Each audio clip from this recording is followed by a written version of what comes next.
Guys, tuwang-tuwa ako. Nakahanap ako ng nagbebenta ng rambutan dito. So, suddenly we stop.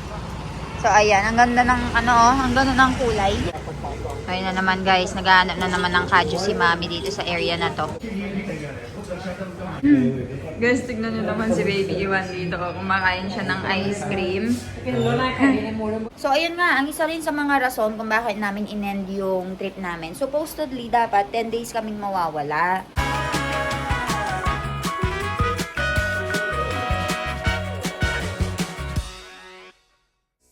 Guys, tuwang-tuwa ako. Nakahanap ako ng nagbebenta ng rambutan dito.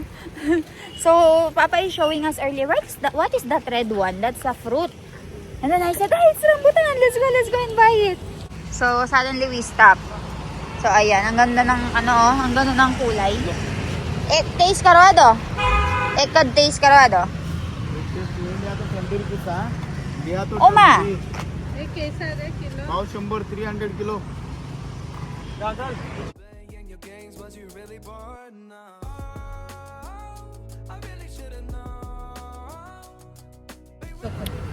Harap. Go and buy 1 kilo. Taste it, anak ko. Taste karo. 1 kilo 2 kilo. Na. This one. If you want to buy more, you buy more. 1 કેવું લાગે ચખાડો Ito જોઈએ lang. 20 રૂપિયાનું છે ચાખવું જોઈએ એવું Yummy! Yummy! Yum, yum, yum. Na ikaw? Lo chako ito. લેવાનું છે Andar na kawano, ha? First time trying rambutan. You don't like? Halos patay do. Patay do. કેટલું લીધું 1 કિલો ભાવના કર્યો કેટલા દિવસ ઓછા રહેતા 300 रुपए में. So, ayan guys, ang presyo ngayon ng rambutan ay 300 rupees or nasa how much? 200 pesos? 200 peso per kg 200 pesos per kg or 300 rupees dito sa India, guys. So, sobrang sarap. Bumili ako ng 1 kilo. So, kapag pauwi na kami, bibili ulit ako. Guys, so ayan, very uso daw yung mga kaju dito or dried foods, kaju or dried fruits, guys. Kaya naman ay nagpunta si Mami dito para i-check kung magkano ba yung presyo. And tignan nyo, meron ngang pack ng Goa Kaju Darbar. Ayan, na nasa labas. Kaju kao siya. So, ayan. They have syrup. You're tasting it right now if it's tasty or not. Kaju kao siya. Try. No trying. બહુ મોંઘા છે Kela. See? So many jo. See? Kaju. Chocolate. Chocolate. Babre. અરે Stop.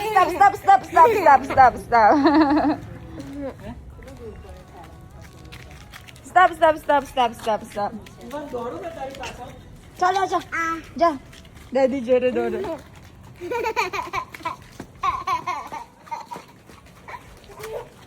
Wow, Timeron. Ivan, hi. Chalo kayo. Chalo. Iwan આવું કરને Titot. Dading titot. Tot. Guys, so nakapag-park na kami ng aming car. Ngayon naman ay kakain na tayo ng ating dinner.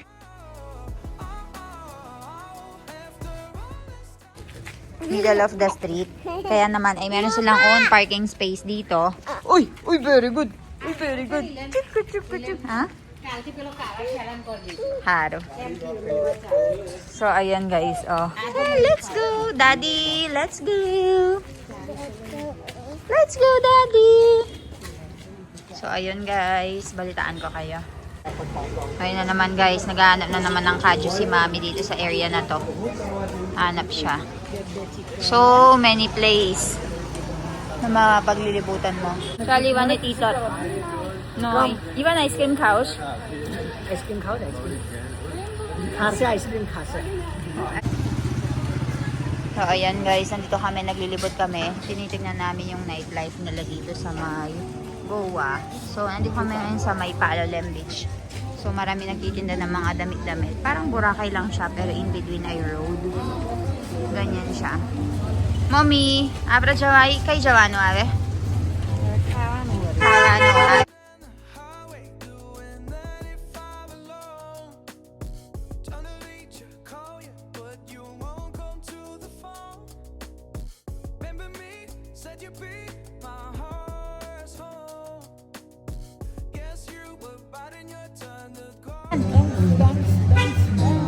Bukan suara siya na.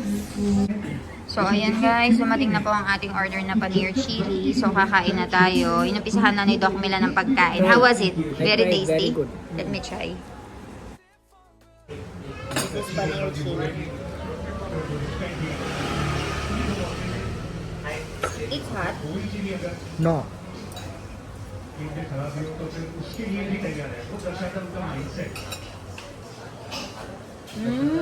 Very tasty. The paneer is very fluffy. Sure. So this is Jane Biryani guys, Hyderabadi. Lao.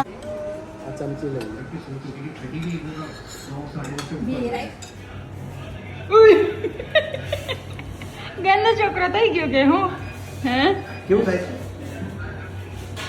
क्यों भाई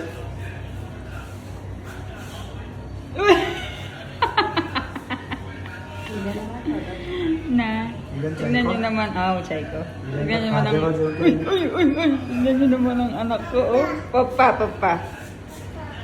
papa kiw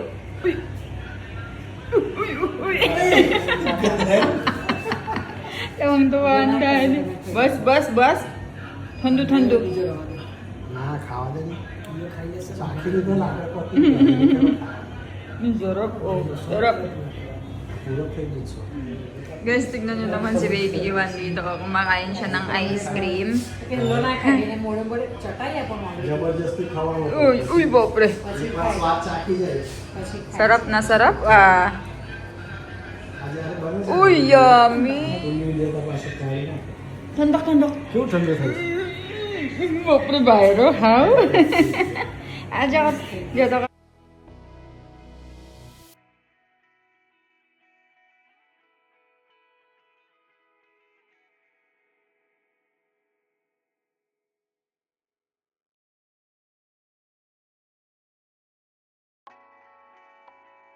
Hi guys! So, good morning sa inyo. We are back finally dito sa bahay. Kaya naman ay marami po tayong labahin. Actually, hindi na ako masyado nakapag-video kanina pagkarating namin dahil ay groggy na kami guys. Actually, sa lakad namin or sa biyahe namin, si Milan tsaka si Papa yung nag-drive.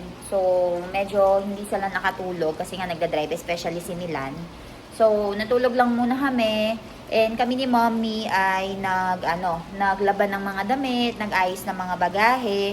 So ngayon, nakaligo na kami and fresh na. Tapos natapos na rin yung mga labahan namin. Kaya lang, ang problema namin guys ay yung sampayan at saka kung paano magpapatuyo ng sandamakmak na damit. Dahil sobrang maulan ngayon dito sa India. So papakita ko sa inyo yung kalagayan dito sa bahay namin. So, ayan guys. Alam nyo naman na meron kaming maliit na washing machine dito. Ilang taon na daw yan.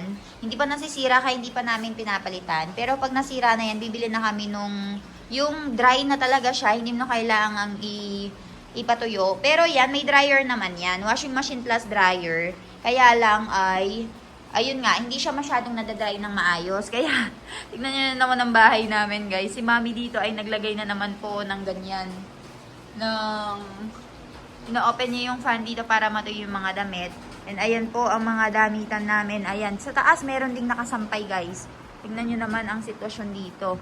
Sana ay pag medyo naging maganda ang panahon. Ayan, maulan-ulan kasi guys eh. Pag naging medyo maganda yung panahon, tsaka po tayo magsasampay. Pero for now, ganyan po ang ating situation dito. So, ayun nga, ang isa rin sa mga rason kung bakit namin in-end yung trip namin. Supposedly, dapat 10 days kaming mawawala. Kaya lang kasi guys, ang nangyari ay sobrang parang wala na kami sa mood. Ang daming trabaho, tapos ang daming may sakit, ang daming tumatawag kay Mila na nagpapatulong kung ano nga ba yung dapat gawin, ganyan.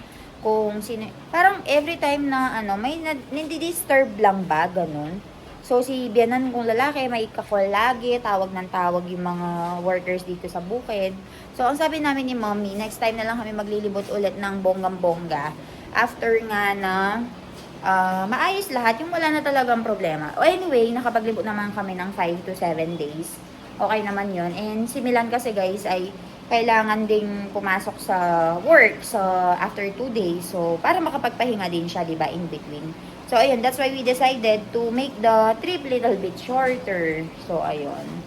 Ngayon ay nakagising na si Baby Ivan. Naglibot na siya actually kanina. So, papakainin na natin siya ng ating lunch. Papakita ko sa yung lunch namin.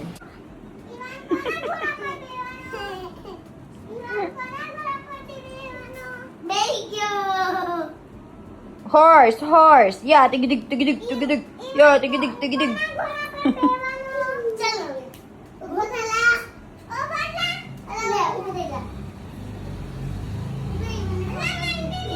Jojo Vaxe. Tignan nyo naman yung mga bata dito guys, nakikipaglaro sila kay Baby Ivan. Alas 5 na ngayon. So, ganyan yung ano ng mga bata dito. Routine nila kapag ay nandyan si Baby Ivan. Naglalaro lang sila ganyan. Wow! Tabrik. Jonah, bichara chokre. Yeah, tigidig. Was you playing your games? Was you really bored? No. I really should've known. We were dynamite till we hit a red light. Then I see the signs. Oh, after all that time, this is it for us. You don't wanna try. Thought your love was real, but it never was. No, you can't decide. After all this time, this is it for us. After Ijase. Uba, pre. Ay, tingnan nyo siya, oh. Talagang, puro mga babae yung kalaro niya ngayon, ah. Dati-dati may mga lalaki. Pero yung mga lalaki siguro nasa tuition sila.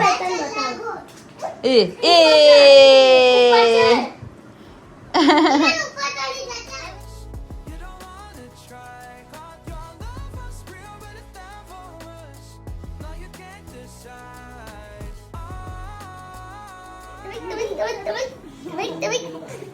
Tawik. Udah